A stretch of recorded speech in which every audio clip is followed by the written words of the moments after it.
Hi, my name is Crystal Platt. I'm a artist, fabric designer, and textile surface designer. I that's just one of many things I've done.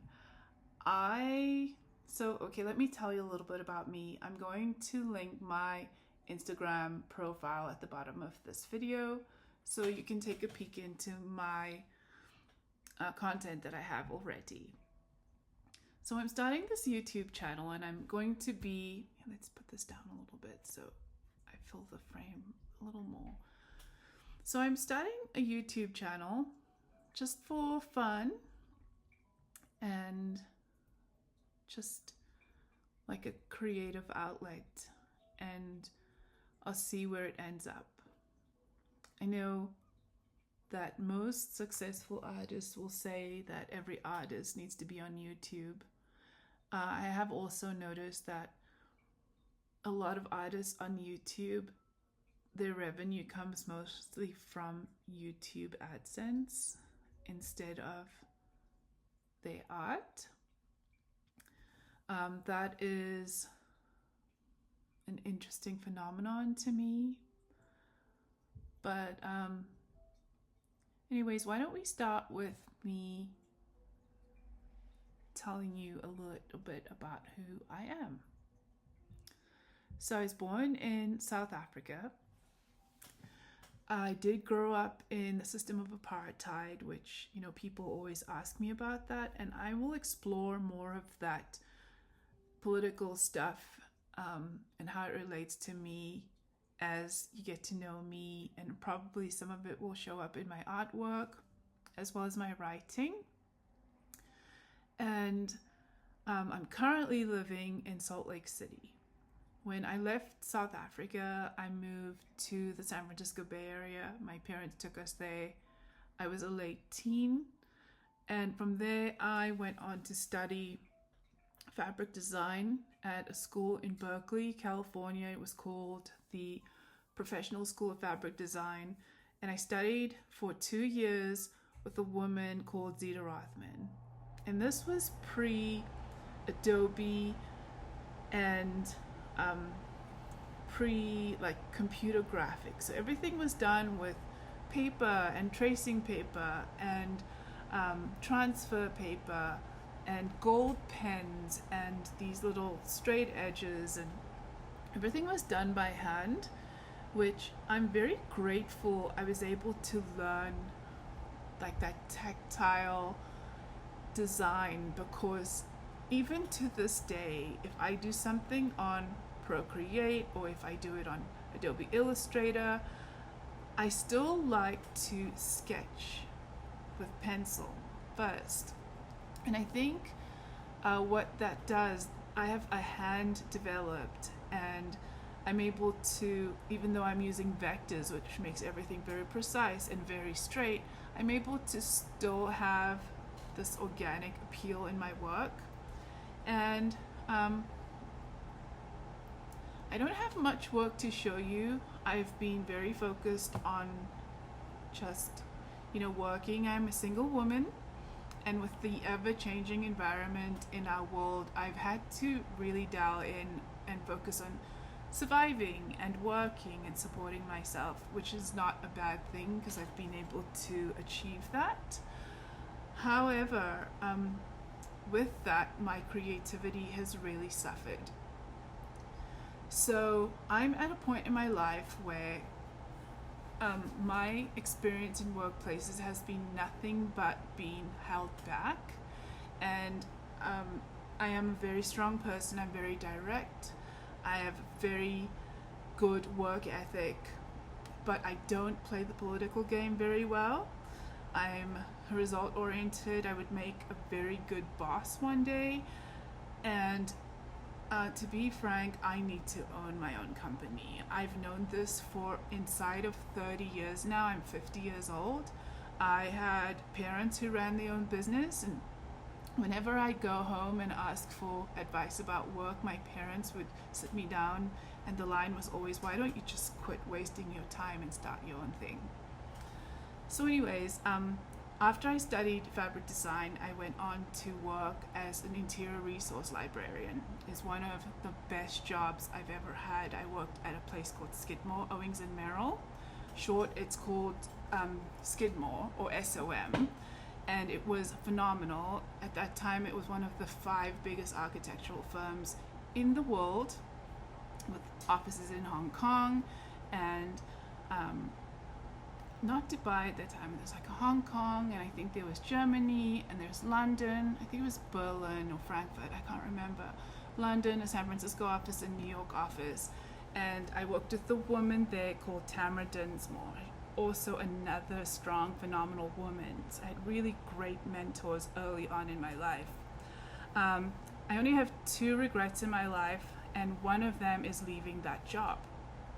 That job was going to pay for me to go to the Academy of Art to do interior architecture. But I was young. I was only, 23, 24 years old. And from there, I moved to Los Angeles, where I did a series of working in nightclubs and retail clothing establishments. I was always really into fashion. Then I moved back to San Francisco. And what did I do from there? Oh, and then I started my own little production company called Bohemia Rama that came out of third wave feminism. And it was the revival of these crafts that were in second wave feminism had given up, and it was their children, my generation, who were like reviving crochet and crafting and collage and knitting, and you know what I'm talking about. There's still very much still a movement that's going strong. So I started the craft fair. I was very passionate about it. I threw myself into it. And then I'm not sure what happened. I got distracted, I suppose, and it ended up moving to England on a working holiday visa. So I worked in a place called Sark, the British Channel Islands, and then I went up to Scotland. I was in Aberdeen, and then went back to London and worked there. It was very interesting. I love England to this day. It's still one of my favorite places in the world. What happened next? Let's see. Oh, then I came back to the States, and I decided, okay, it's time to grow up. It's time to get a real job. And I ended up working for a government contractor. It was a construction company, and I found myself in the human resource department. My boss loved me. I worked for her for a really long time. And she was a good boss. She was very direct, and she sort of left me alone to do my thing. Like, I would get the tasks, and then I would just do them, and then she would critique them at the end. So I loved that freedom.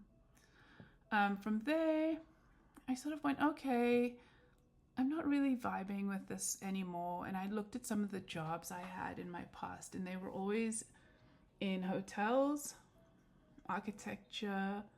There's another company called Higgins Purchasing Group and Boxport. They were doing all the purchasing for the interior design of hotels, and Boxport was like a sourcing. It was like an offshoot of that, and they were doing sourcing where you could have catalogs in the hotel rooms and purchase the like products. Like if you're like, oh, I love this mattress, you could actually purchase that mattress. And then that was called Boxport. Very cool companies.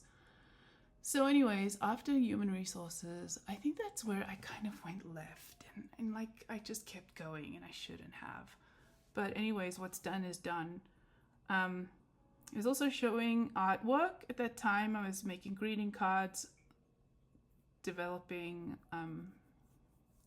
the production company, selling handmade jewelry. So I stayed in human resources, and then my next gig was I decided to go to massage therapy school, which was cool. I learned a lot. I did East and West modalities, and ended up working part-time in a Whole Foods like Whole Foods to like the whole body thing to learn like the vitamins and natural remedies. And then I was bodybuilding and I studied Buddhism at that time and changed my life. I got really healthy, the healthiest I'd been since I was a teenager. And then shortly after that, I lost my parents. It was extremely traumatic. And then I left and moved to Las Vegas. Las Vegas, I was completing my hospitality degree. And Las Vegas, I started to see ageism. For the first time, I was in my early 40s. And I mean, of course, I saw ageism in Las Vegas. That was just the kind of place that thing would happen. So I ran out of Vegas, tried really hard not to get trapped there because I'd been warned it's the kind of place people get stuck. And earning power wasn't that great in Vegas, but I managed. After the pandemic, I bolted out of Vegas. My little bandana is falling off. I had to put that on. It was raining like crazy outside. Then what did I do? Then I decided, okay, well, I'm going to come to Salt Lake City. I'm going to the mountains and I want to ski and I want to see all the national parks. And it was quite the adventure. But I'd been warned about Salt Lake City being very sexist and very conservative. And me being me, I thought, well, you know what? I'll go to Salt Lake City and I'll get to know them. I'm open-minded and they'll get to know me.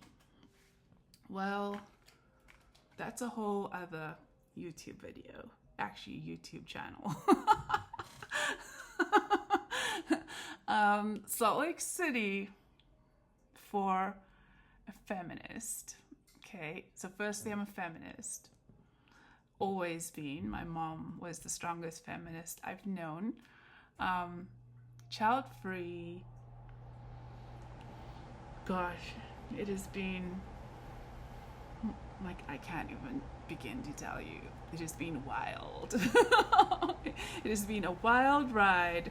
And, you know, I was warned about the men. Oh, the men, the patriarchy, etc. Well, I have news for you. The people who regulate the patriarchy, they're actually the women. Boy, do I have some stories. I won't bore you with that yet, but these are things that will come up in my art and my writing. So firstly, I'm a feminist, okay?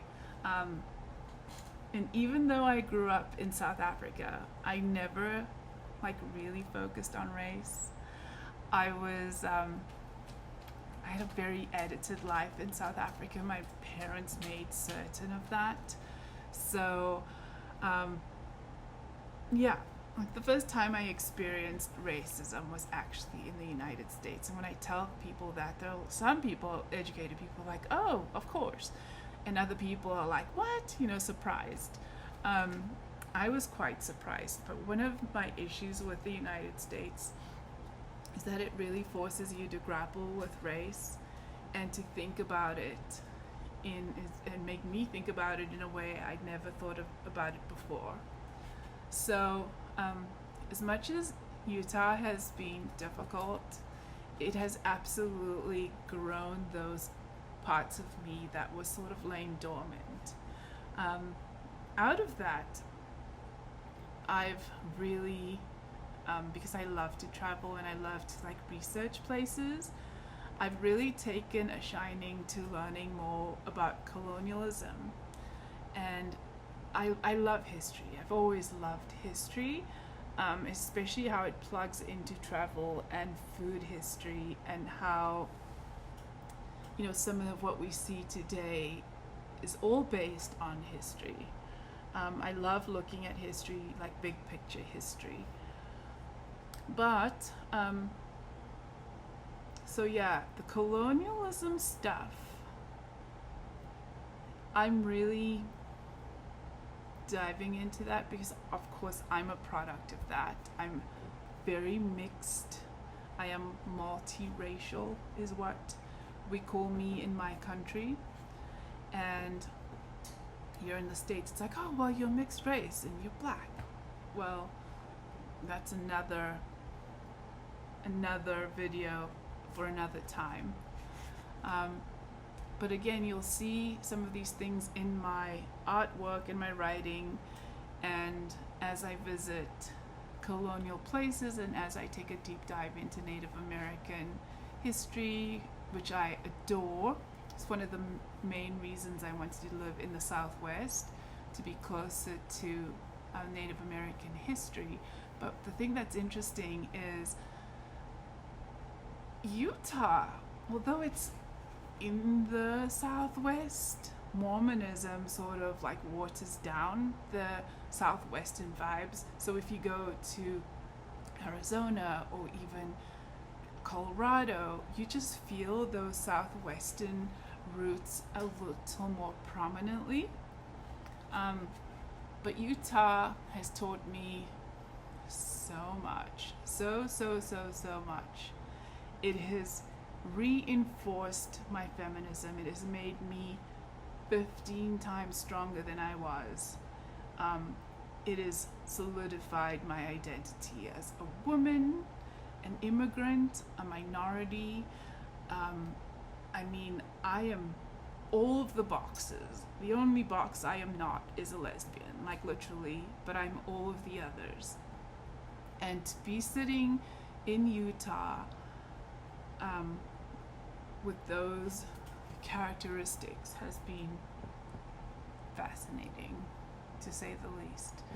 But how does this plug into what I'm doing here? So anyways, I just wanted to tell you who I am and what I'm about.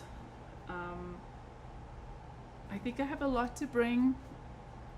I think I am creative and my life has made me quite interesting. Of course, there's still so much that I want to learn. In fact, I always joke around and say I want 5 more lives to learn everything and to go to all the places I'd love to go to. But in the meantime, I